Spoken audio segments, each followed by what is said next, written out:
Се наоѓаме во Филевско мало, Филевци познатите во село Драмче, во домот на Кирчо Јанковски. Денеска е голем христијански празник, Свети Трифун.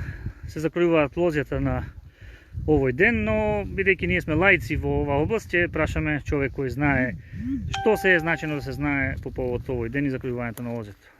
Прво да ви посакаме добро ни дојдехте.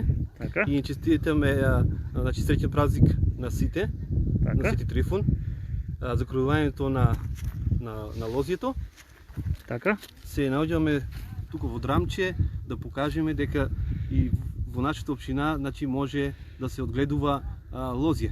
Сега сме тука значи да го закровиме. Еве да ни покажете малку да видиме како изгледа тоа.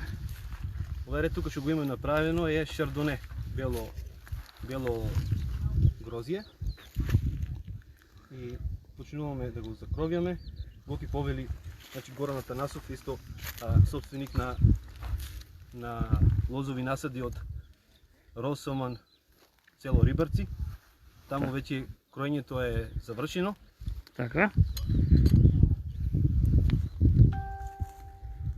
Гледаме тука да се отвора вино, значи Да, се ќе ни каже Гоки зошто се прави тоа така. Тоа останало од старите за убаво, за да има плодна година. Плодна година, повеќе значи ражба.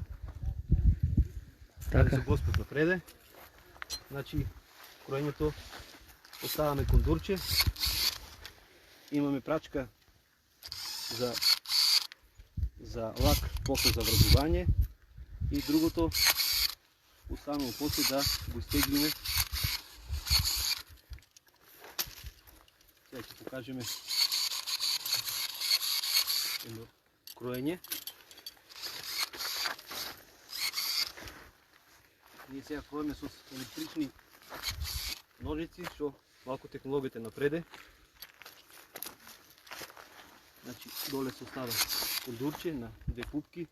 После одиме нагоре, ја тражиме првата прачка што е добра, родна. Неја ќе оставиме за лак за врзување. Тука го чистиме значи внимателно да не ја оштетиме прачката, што ќе ја оставиме за плодна за оваа година, за да ни даде род. Ја чистиме тука. Значи целото лозје мора да се помине. Целото лозје, значи. Колкава површина имаме тука кај што сме сега? Ние тука имаме значи малечка површина за да како еден експеримент да видиме дали ќе успее значи лозјето да не мрзне на пониски температури, дали може да одгледуваме.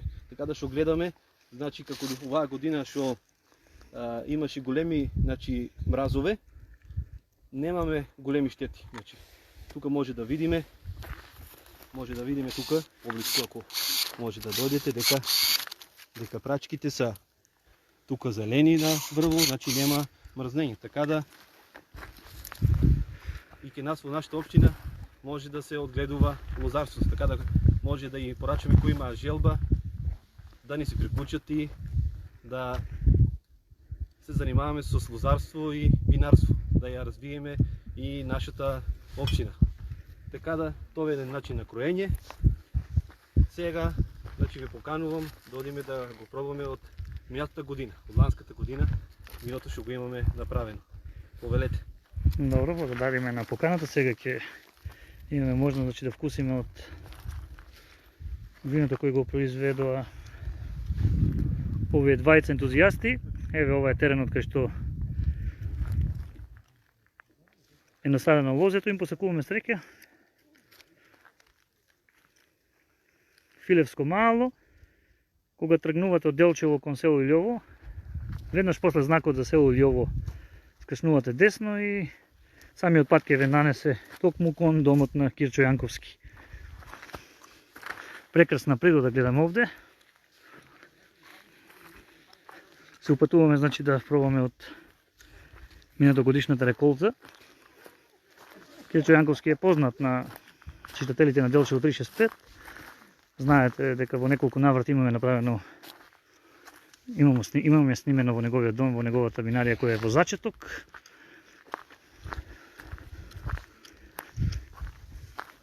Еве тука се и постари членови, еве Да ве прашам и вас што е карактеристично за овој празник или Фала. за многу години нека е? Фала нека за много години на нас и на вас, на сите.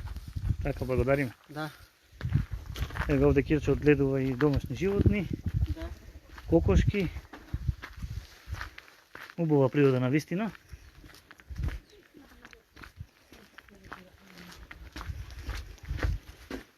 Сега се ближиме, имаме овде на вистина интересна атмосфера, два олтаймери.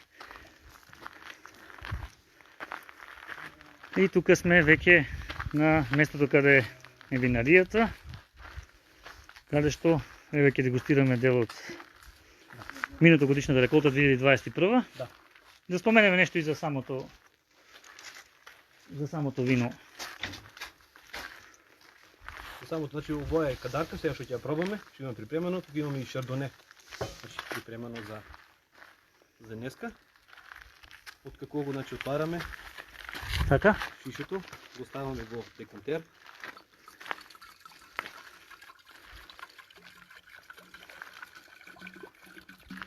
Како се вика овој сад? Декантер. Така? И служи за дегустација на вино. Значи го ставаме тука. Малку го се врти, да оксидира малку и веќе може да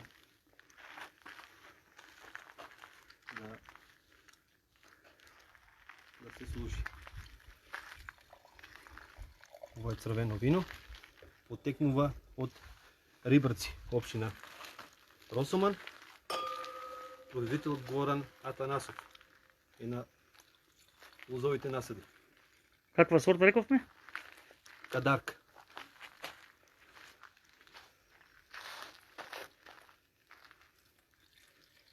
Во неколку наши претходни разговори кажавте по што се познава квалитетот на виното, тоа беше над зидот доколку нема.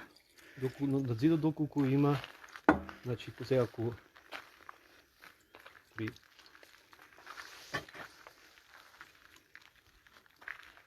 вртењето на СМ и сонце, значи тука стекувањето на шекерот што се стекува, дебелината се тешко се гледа, значи квалитетот на виното.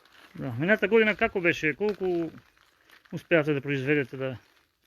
Па ние се, значи производиме, пошто сме почетници, производиме малку значи литри на вино. Планираме во наредниот период да се зголеми. Али сега, значи 1 тон, значи бело и по неколку сорти, значи правиме по неколку литри правиме и бело. Така да во еднина се надеваме дека ќе зголемиме. Тоа е сега како повеќе како хоби, како Така, хобито доаѓа, рековте и претходно, Да. сте биле во Италија. љубител на виното. И тоа е. Да пристапиме кон пробање тогаш, да го Да. почекаме Горан. Повелете. Ви покануваме сите љубители денеска кои можат да поминат да дегустираме заедно, да се дружиме. Така, нека е уште еднаш честит празникот и Фала многу. тоа што ви прави задоволство Честитаме. е да имате од него и бенефит во иднина, што повеќе. Фала многу.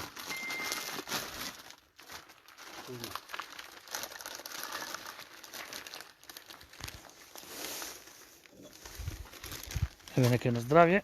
На здравје. Да сме здрави и живи. Во година да го славиме Свети Трифун. Така, за многу години. За много години. Фала, свети празник. Да сите.